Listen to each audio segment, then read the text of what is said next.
It's Aubrey Shepherd on the 25th of February 2012. Let's see pictures from Fayetteville.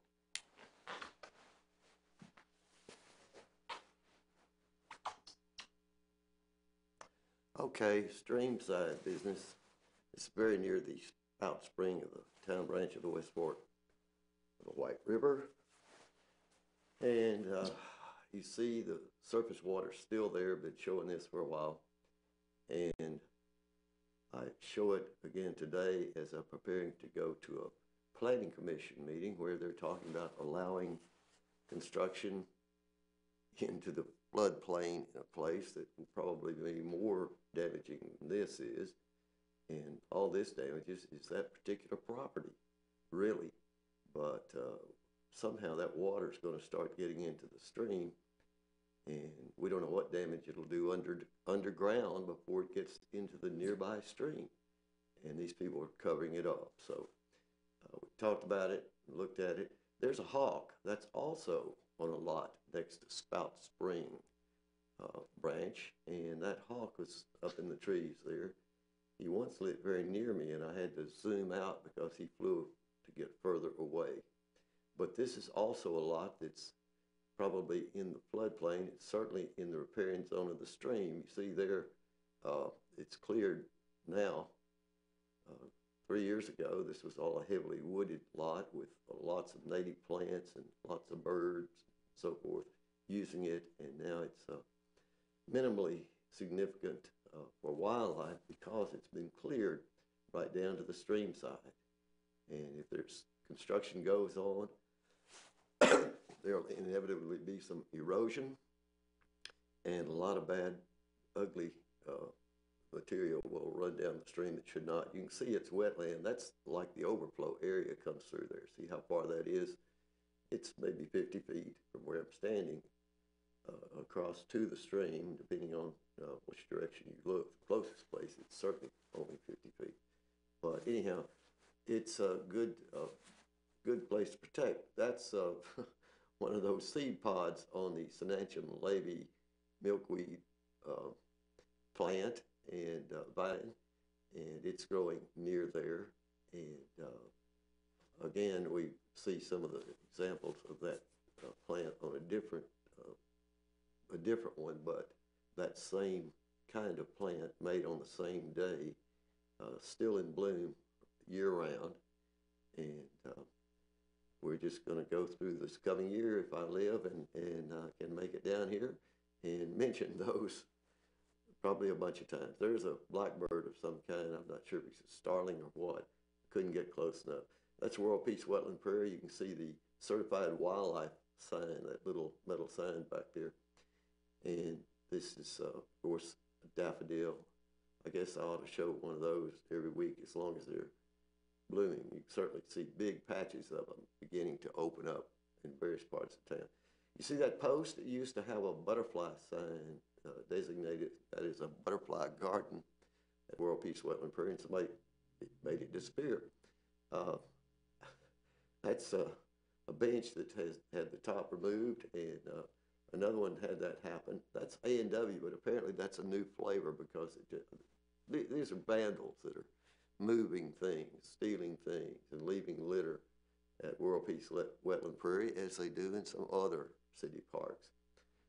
Okay, we saw the view apartments from a couple of different angles there. That's the trail, the Salagi Trail, where it's going under the railroad, and that's nearby construction for drainage, putting bigger drainage pipes as well as sewer pipes to accommodate that up the hill behind us as we look at that toward MLK, the back of the buildings there. You can see the big pipes get ready to go in, but that's all to accommodate those big apartments on top of the mountain. And we don't know if things are going to work out well, but there's certainly a lot of damage now. And the trail also will be, when it's finished, somewhere, I guess, between where they're digging and the, see a lot of trees have disappeared there.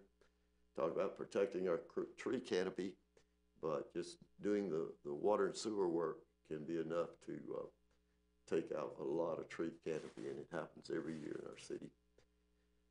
So this is just example of bad development, like to show it. Sorry, I have to show it, but there's a willow tree growing in that wetland, and it hasn't been removed yet, but I have a suspicion it's not going to last after the roots been cut.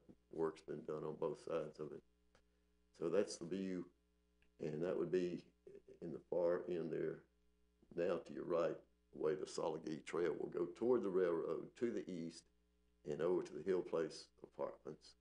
So folks from these two apartments can walk on that nice trail to get from one to the other. Till next time, it's Aubrey Shepherd asking you to do your part to keep the water clean, the air pure, the woods green. See ya. Hello.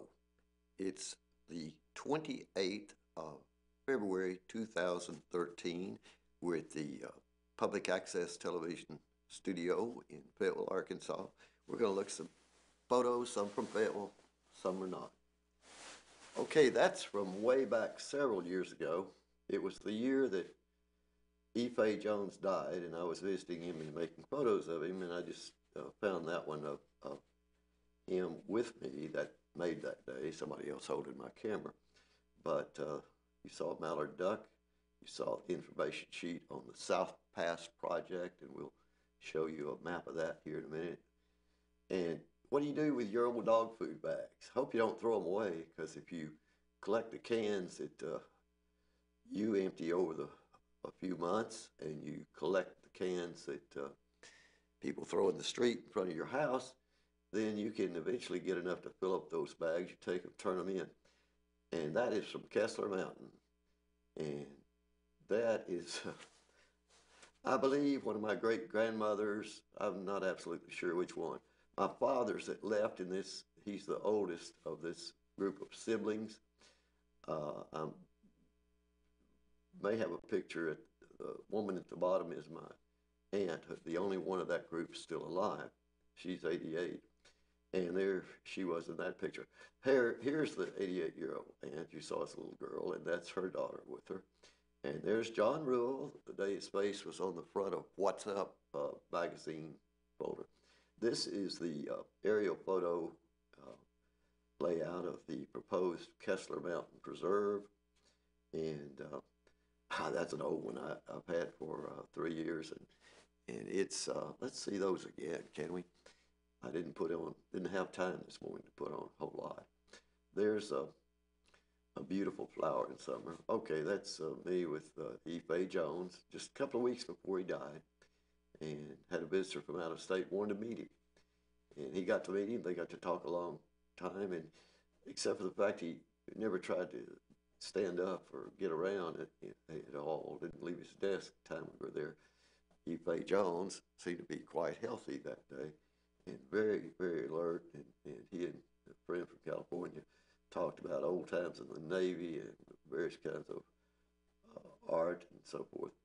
That's a native grass species that's very important. It feeds wildlife, and it's good for the environment. Environmental Action Committee members, you can see there, and we're at Kessler Mountain. Like I say, she looked like a typical pioneer woman, except for the light eyes, maybe part American Indian. And, well, that smallest child there died at 19, but those other boys all lived 70 or 80. And there's the aunt. That's the old family farmhouse with the vines growing on it. And that picture's probably made in the 50s or 60s there. And so John Rule was touting, or his granddaughter's touting a film about his life. And the Kessler Mountain thing, I hope to get more information as it comes available on how that project's going. The Sierra Club this past week voted to support that project as something very good for Fayetteville's environment, and very good, like any other highly well-timbered place, good for the environment of the whole earth. Till next time, do your part to help keep the water clean, the air pure, and the woods green. See you.